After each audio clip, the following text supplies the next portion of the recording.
Good morning, everyone. Years ago I had a John Deere riding mower that I had bought while living in Batesville, Arkansas. I bought it from a church member who managed the John Deere dealership in town. And it was used, a little rusted, but otherwise it was in good shape and I got a great deal on it. I had bought more than a couple of brand new lawn mowers over the course of my lifetime, but all of them turned out to be cursed, I guess. None of them lasted more than a year or so. So I decided to pay a little more for a name brand. And I'm glad I did. That particular lawnmower was the best. It always started right up. Even if it had sat all winter, it hardly ever had to have the oil changed. It used a minimal amount of gas. It rarely had anything on it tear up.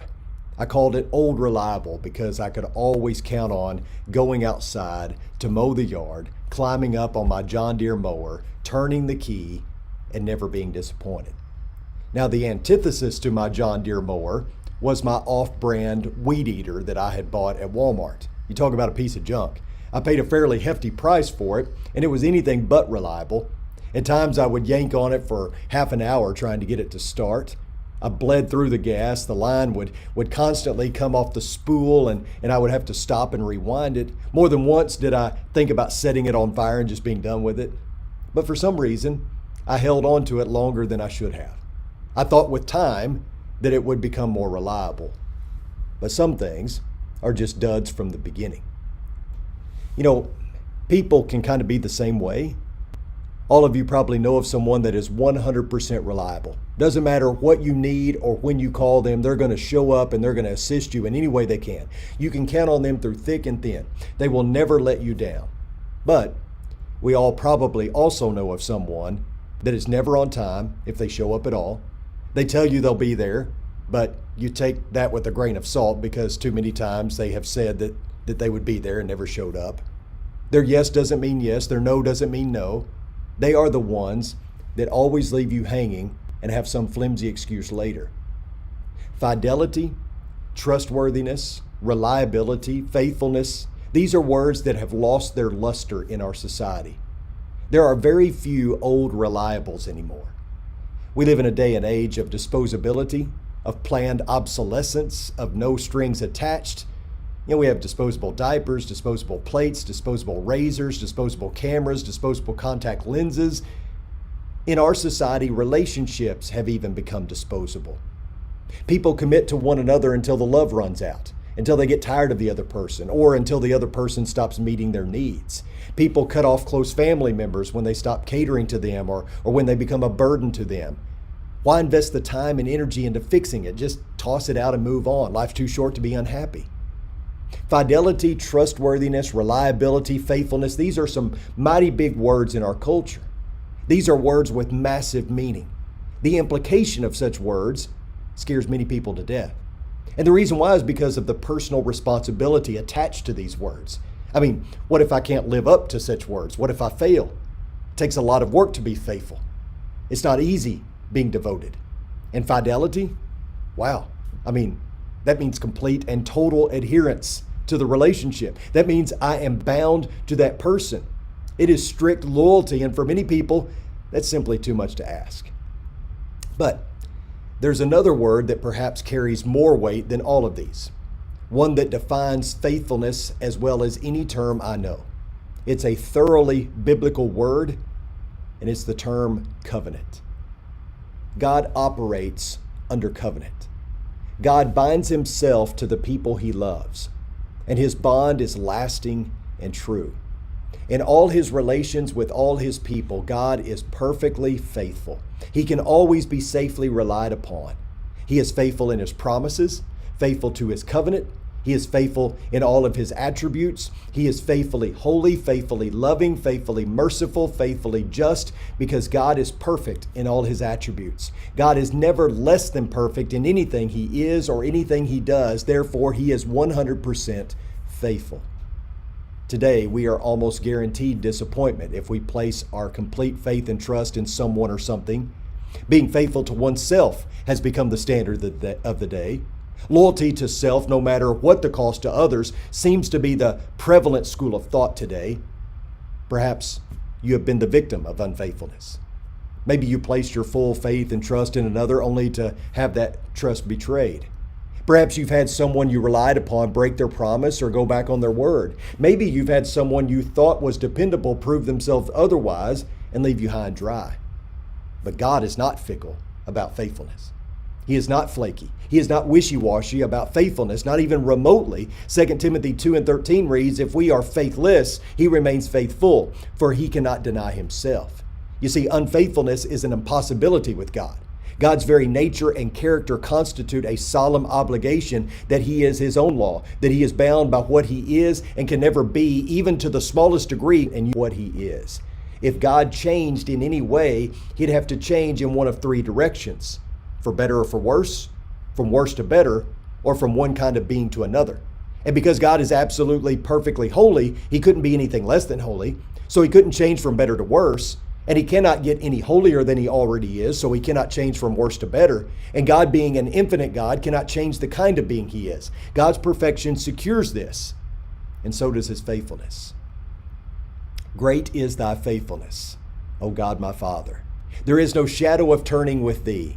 Thou changest not, thy compassions they fail not. As thou hast been, thou forever wilt be. Great is thy faithfulness. Great is thy faithfulness. Morning by morning new mercies I see. All I have needed thy hand hath provided. Great is thy faithfulness, Lord, unto me. I'm sure you've sang that song before, praising God for his faithfulness. But how about your faithfulness? We know that God's faithfulness is great. We know it is perfect. Great is thy faithfulness. But can you sing these words? Great is my faithfulness. We talk about how great thy faithfulness is, but how about your faithfulness? God has been too great to us for us to be wishy-washy toward him. God deserves so much more than what we so often give to others, to him. Great is his faithfulness, and so should ours be. Why? Because as Paul writes in Galatians chapter 5, faithfulness is a fruit of the Spirit. Faithfulness is what is produced when God is in control of our lives. We are faithful because he is faithful. We are faithful in prayer. We are faithful in studying his word. We are faithful in doing good deeds. We are faithful in our stewardship. We are faithful in carrying out the Great Commission. You know, there are 200 active geysers in Yellowstone National Park. However, the best known geyser in the park, and the world for that matter, is Old Faithful. It isn't the largest. It's not the most spectacular. No, Old Faithful is famous because of its regularity and consistency. Since it was first discovered in 1870, it has spouted regularly at 65 to 92-minute intervals. In recent years, earthquakes have increased the intervals between explosions, but these have only made Old Faithful more predictable. Let me ask you, are you an Old Faithful? Now understand, I'm not asking if you're someone who blows their top at regular intervals. I'm not speaking so much of your age either. No, are you someone marked by consistency and predictability? Can God count on you? Can he count on you to tell the truth? Can he count on you to do the right thing? Can he count on you to love your spouse? Can he count on you to spread the gospel? Can God count on you to worship him in spirit and in truth? Can he count on you to love your neighbor as yourself? Can God count on you? This is a two-way relationship. You know, we expect God to be faithful in all his dealings with us. We count on that, but do we strive to live up to the same expectations in his side? Do we expect more from God than we are willing to give? You know, I remember a particular time in my life when I was going through a struggle and I was having a tough time coping, and I felt as though God was absent. Where is God when I'm hurting, I wondered. Why doesn't he seem to care? Then it hit me. What am I doing? I had not been praying regularly. I had not been attending worship consistently. I had not gone to God's word. My commitment level was low. And here I was expecting God to cater to me, expecting the maximum and only giving the minimum. Of course, God has always been faithful and will always be faithful. He hadn't abandoned me at that point. But the more I thought about it, the more I realized just how selfish it was for me to expect more than what I was willing to give. And we can expect great things from God, but we should demand greatness from ourselves. I mean, if your car only started 3 times a week, would you consider it reliable? If the mailman skipped your house every Monday and Friday, would you consider him to be reliable? If you decided not to pay your electric bill for the summer, do you think the power company would be okay with that? I mean, we demand faithfulness in virtually every area of our lives. We expect it, but we often excuse it in our own lives. Faithful is what we become when God is in control of our lives. But faithfulness is not just a fruit of the Spirit, it's a product of love. In the beginning of this series, I mentioned that there is a reason that love comes first in Paul's list of attributes pertaining to the fruit of the Spirit. Love comes first because love is supreme, and all of the other virtues listed after love are really just a product of love. They're a manifestation of love. Authentic love produces faithfulness. When you love like God, you'll be faithful. God is love. And because God is love, He is faithful. During Ronald Reagan's presidency, there was a terrorist bombing of the Marine barracks in Beirut, in which 241 Americans were killed and many others were wounded as they slept. Some of you may remember the terrible scenes that were aired on the nightly news in which dazed survivors worked tirelessly to dig out their trapped brothers from the rubble. A few days after the tragedy, Marine Corps Commandant Paul Kelly visited some of the wounded in a Frankfurt, Germany hospital.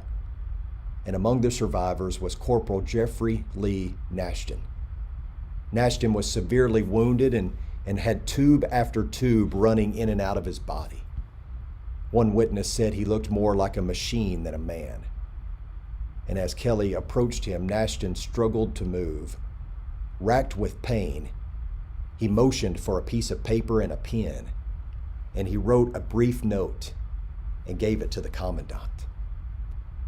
On that slip of paper were just two words: Semper Fi, the Latin motto for the Marine Corps that means forever faithful. God is forever faithful. We should be forever faithful as well. Perhaps Semper Fi would be an equally good motto for us as Christians. Always faithful. I love you guys.